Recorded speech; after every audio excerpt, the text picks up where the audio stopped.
Good evening, and welcome to the first annual episode of The Basement Historian.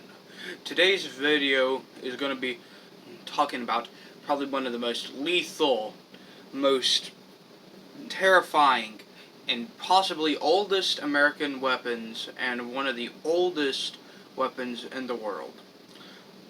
Today, I present to you probably one of the most important inventions in the American warfares that have been fought. You know, the American wars. It's been used to the Civil War. It's been used to the Revolutionary War. From the beginning to the end of its life, it has been used and still sees uses today in so many other armies. Today, we are talking about the socket bayonet. Now, the socket bayonet isn't used anymore by armies.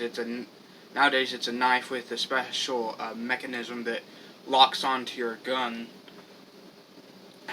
But anyway, this is the socket bayonet. You put this at the end of your rifle. There's a mechanism right here. You put that in your rifle, or you put it on the barrel of your rifle. You twist it a certain way, and then you force it up, twist it again, and it's locked in place. It won't come off a rifle easily. You have to unlock it. But it turns your musket or your rifle into a spear.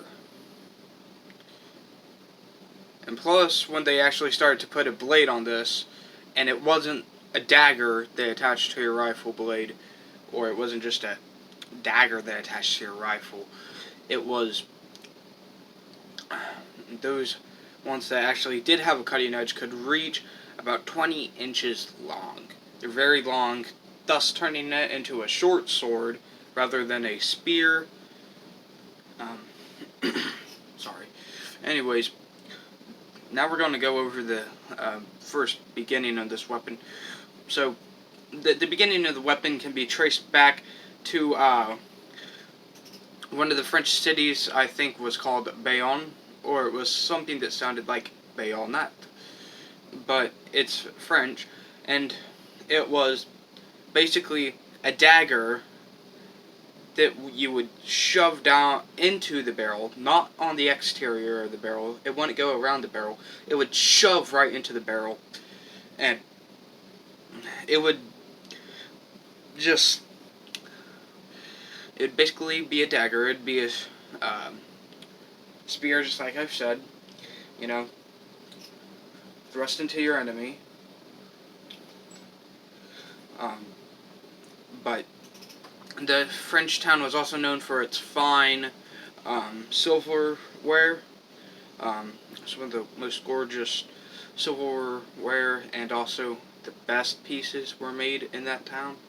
So it was really good with working with metal, shaping it as it needs to be. This has its traces back to France.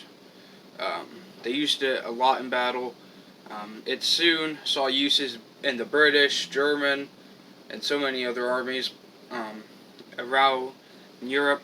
And then it became one of the best tactics, or one of the most suicidal tactics, but it could work, but it also could not.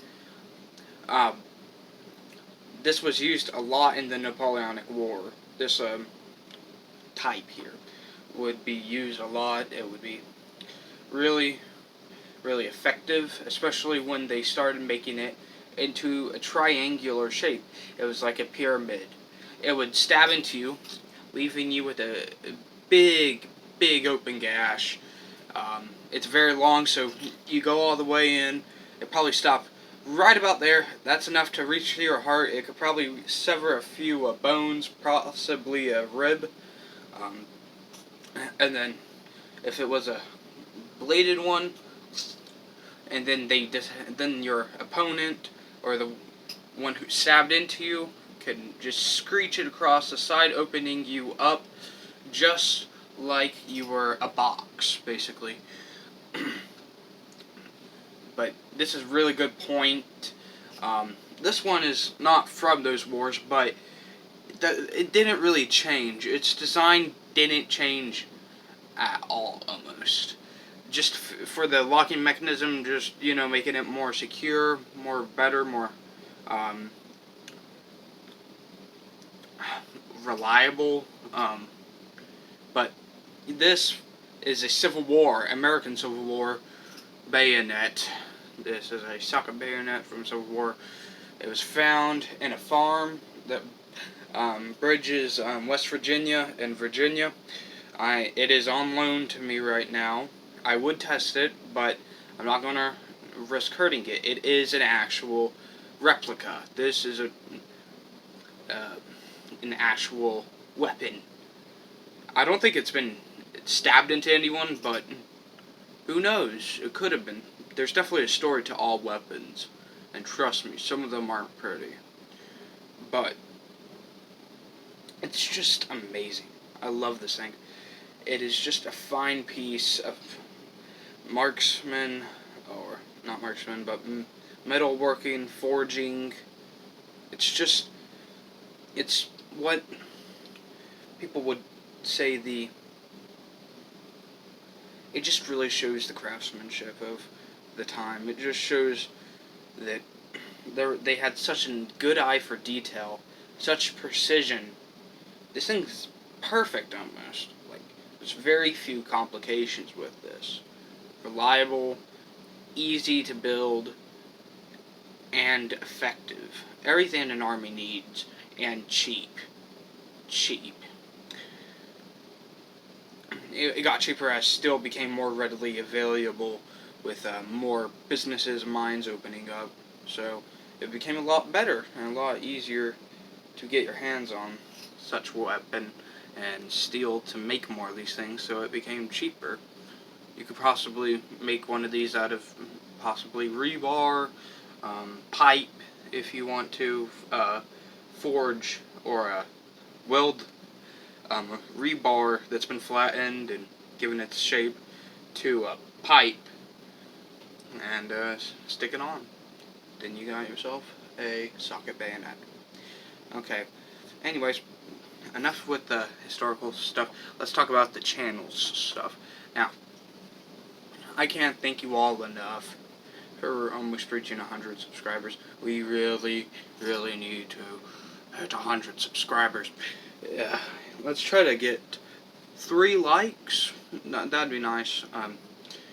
Please. If we could please try to hit 100 subscribers before January of 2021, then that would just be mind blown. I'm gonna keep going on with the basement historians. Please drop a comment, share your opinion. They matter to me, at least. And please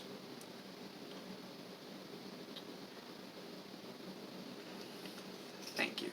Okay, I'm just gonna be honest with you all. I know I'm not making up my words really good. I'm tired. Okay, school just started back. I'm sorry, but I needed to get this done. But thank you all so much for almost 100 subscribers.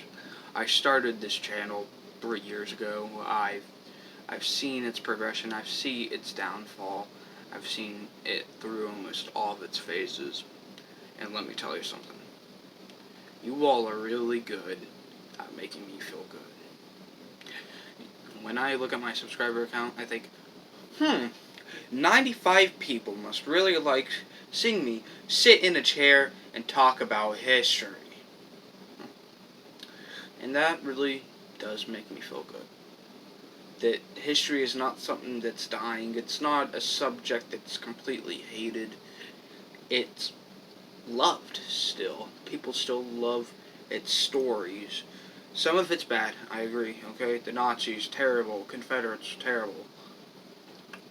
But it shows that people still have a good eye to see the value of learning their past. And trust me, that is amazing. It's something I really love about history, and that's what's kept me with it. Thank you. Anyway, this is the Basement Historian series, episode 1. I hope that you've enjoyed. The Rat's Nest is still coming out. It's just, I need to work on it more. I hope to get this film started. This is a maybe, okay? It's called Pool Shark, okay? You'll see it's a horror movie. This is the Basement Historian signing off. Goodbye.